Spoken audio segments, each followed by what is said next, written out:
की साऱ्या भक्तांच्या श्वासात चालणारी तुझीच शक्ती आहे। मग तुला प्रसन्न करण्याची गणराया आणि या भक्तजनांकडे चांगलीच युक्ती आहे। सदैव मुखात तुझे नाव घेणे आणि सदैव मुखात तुझेच नाव घेणे हीच गणराया खरी भक्ती आहे।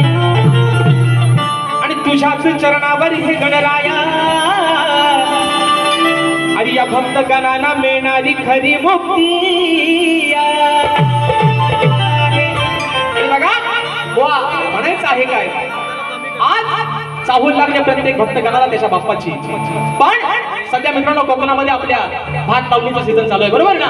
तो शेतकरी अगदी आनंदाने बघून आपल्या बाप्पाला सांगतोय, बाप्पा अरे तुझं आगमन तर निश्चितच होणार आहे, पण जे काय मी माझं छोटंसं रोपटं लावलंय ते तुझ्या आशीर्वादानं, तुझ्या चांगल्या आशीर्वादानं ते फुलून येऊ दे। माझं जे काही छोटंसं रोपटं आहे त्याला चांगला बहर येऊ दे। आणि तोच विषय हा शेतकरी राजा आपल्या बाप्पाकडे त्याच्या चरणावरती काय मागणं मागतोय म्हणून म्हणायचंय, हो ऐका की या धरणीवर शेतकरी अहो धान पिकाचे कष्ट करी,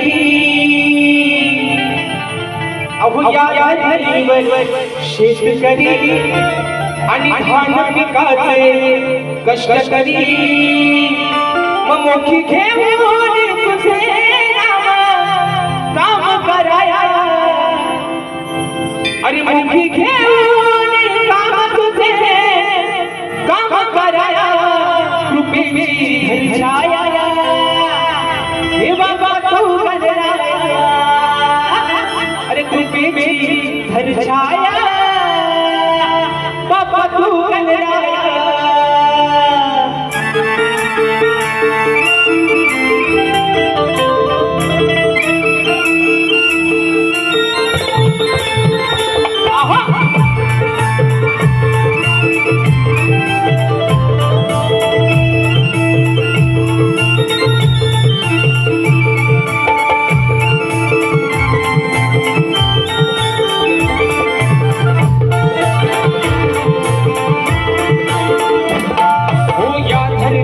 शेतकरी धान पिकाचे कष्ट करी, या धरणीवर शेतकरी धान पिकाचे कष्ट करी, मुखी घेऊन नाम तुझे काम कराया, मुखी घेऊन नाम तुझे काम कराया, कृपेची धरछाया बाप्पा तू गणराया, कृपेची धरछाया बाप्पा तू गणराया, बाप्पा तू गणराया,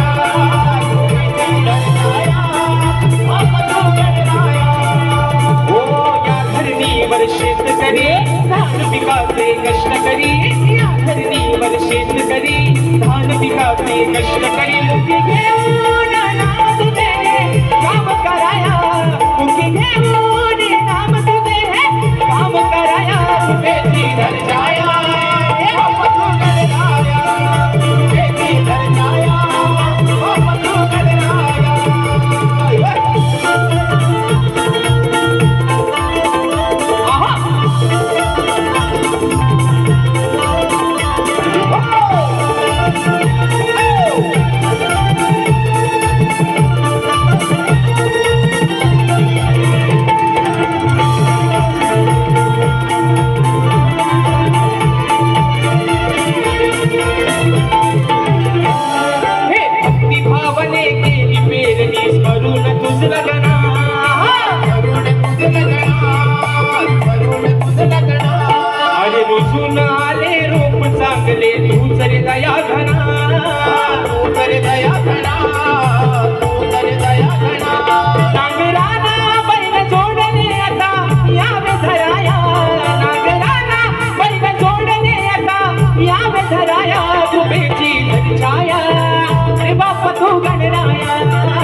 नामाची सुरुवात झाली आता, सुरुवात झाली आता, सुरुवात